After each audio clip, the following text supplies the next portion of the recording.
He asked 23 times. A father and his son were sitting side by side on a bench in their yard. The father was old, and the son was a teenage boy. The boy was deeply absorbed in reading a newspaper, while the father quietly watched the garden, lost in thought. Suddenly, a sparrow landed on a tree branch. The father asked his son, "What is that?"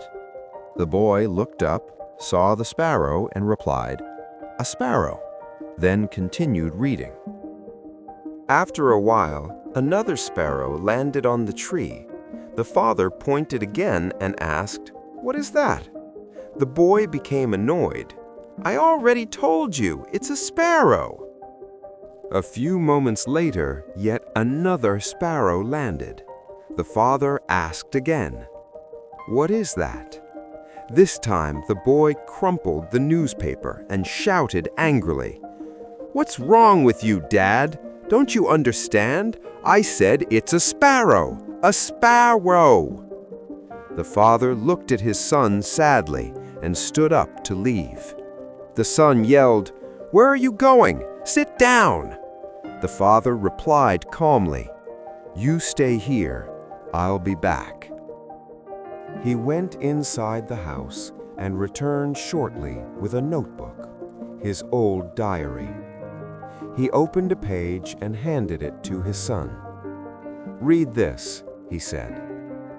The son began to read. "Today, I was sitting in the garden with my 3-year-old son. A sparrow landed on a tree. My son asked me, 'Dad, what is that?' I answered, 'A sparrow.'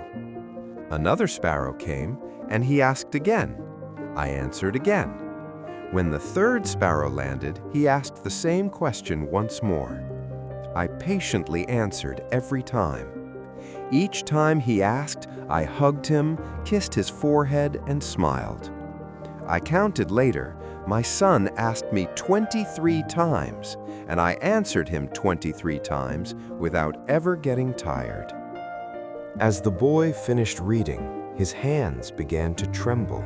He closed the diary, stood up slowly, and hugged his father tightly. "Dad, please forgive me. I was rude. I forgot who I am. You opened my eyes. Please forgive me."